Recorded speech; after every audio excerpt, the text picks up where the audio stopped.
जी, बहुत शुक्रिया चेयरमैन साहब। आज कमेटी में बड़ी गरमा-गरम बहस भी हुई है और बिलख़ुसूस जो यूटिलिटी स्टोर्स के मुलाज़मीन का इशू है, उसके ऊपर आपने क्या किया है? आपको जैसे पता है कि आज से 3 दिन पहले गवर्नमेंट ने ऐलान किया था कि 31 जुलाई 2025 से उन्होंने यूटिलिटी स्टोर्स को बंद कर दिया। तमाम पाकिस्तान के यूटिलिटी स्टोर्स ऑपरेशन बंद कर दिए हैं, सप्लाईज़ बंद कर दी गई हैं और साथ ही शहबाज शरीफ साहब ने शायद ये बयान भी दिया था कि जी उनके जो मुलाज़मीन हैं, वो तकरीबन को 20,000 के करीब मुलाज़िम, उनके लिए बेहतर सोचा जाएगा। तो मैंने आज मिनिस्ट्री को पूछा कि वो जो बेहतर सोचते हैं उसको डिफ़ाइन करें। उसमें 11,500 के करीब रेगुलर एम्प्लॉइज़ हैं, 4,500 कॉन्ट्रैक्चुअल हैं और 3,000 के करीब डेली वेजेस के थे। तो गवर्नमेंट ने आज मुझे अभी कंफर्म नहीं किया, मतलब ज़बानी ने बताया, मैंने रिटर्न में जवाब मांगे। उन्होंने कहा जी गवर्नमेंट ने 15 अरब रुपया इन लोगों के लिए रखा। इस पे आज जो हमारी कमेटी है सेनेट की, जो इंडस्ट्रीज एंड प्रोडक्शन है, उसने क्लैरिटी से कहा कि आप रिटर्न में हमें बता दीजिए कि आपने जो रेगुलर 11,500 एम्प्लॉयज़ को, मुलाजमीन को फारिग किया है, क्या आपने उसके एग्जैक्ट अमाउंट कितनी रखी है? उन्होंने हमें 15 अरब रुपये बताया और उसको देने का क्राइटेरिया क्या होगा और वो टाइम लिमिट क्या है। हमने उसके लिए 30 दिन का टाइम उनको दे दिया है। आप 30 दिन में उन तमाम 11,500 मुलाजमीन का डाटा फ्राहम करें।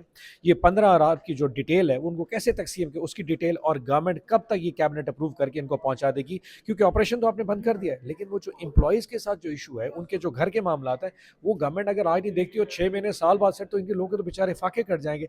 सो गवर्नमेंट ने आज ज़बानी कंफर्म किया है। रिटर्न में जैसे लेटर आएगा मैं मीडिया के साथ शेयर भी कर दूंगा, बट आपने लोगों को खुशखबरी सुना देनी है कि आपकी जो इंडस्ट्रीज की स्टैंडिंग कमेटी, उसने क्लैरिटी से गवर्नमेंट को इंस्ट्रक्शन जारी किया है, विद इन 30 डेज, 30 दिन के अंदर आप लिख के बताएंगे कि इन 11,500 मुलाजमीन को एक एक शख्स को कितना कितना पैसा मिलेगा, किस क्राइटेरिया के साथ मिलेगा और टोटल वो अमाउंट कितनी बनती है। जी बिल्कुल सही। ये बताइए कि ये तो रेगुलर मुलाज़मीन थी, जो बाकी थे डेली वेजेस थे, अच्छा, उनका क्या डेली होगा? वेजेस का इशू ये था क्योंकि डेली वेजेस को 90 डेज के लिए रखा जाता है, 79 दिन, एक कम 90 दिन के लिए, तो उसको गवर्नमेंट ने पहले फारिग कर दिया। उनके लिए तो कुछ नहीं दिया। जो कॉन्ट्रैक्चुअल एम्प्लॉइज थे, जिनको एक एक साल का कॉन्ट्रैक्ट दिया था, गवर्नमेंट उनको भी शायद वीएसएस में, ले वॉलंटरी सर्विस स्कीम में लेके आएगी।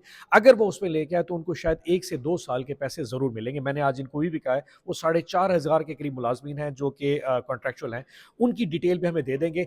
अगर हमें लगा कि गवर्नमेंट उनके साथ ज्यादती कर रही है, तो इस फोरम के ऊपर हम यहाँ पे सेक्रेटरी साहब को बुलाएंगे, मिनिस्टर साहब को बुलाएंगे, उनसे पूछेंगे कि आप उन लोग, अब मजे की बात है, जो कॉन्ट्रैक्चुअल लोग हैं वो भी 20-20 साल से हैं, वो कोई 1 साल के लिए नहीं है। 1 साल का कॉन्ट्रैक्ट देकर उन्होंने रिन्यू किया गया, अब वो इस वक्त ना कहीं और नौकरी कर सकते हैं, ना उनके पास कोई मामला है। और ये फिर 4,500 फैमिलीज हैं।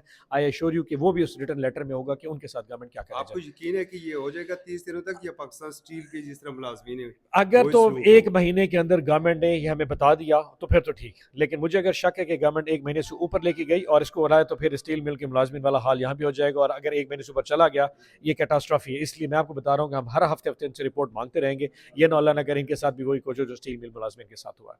बहुत शुक्रिया thank sir. You so thank you. Thank you much. Sir.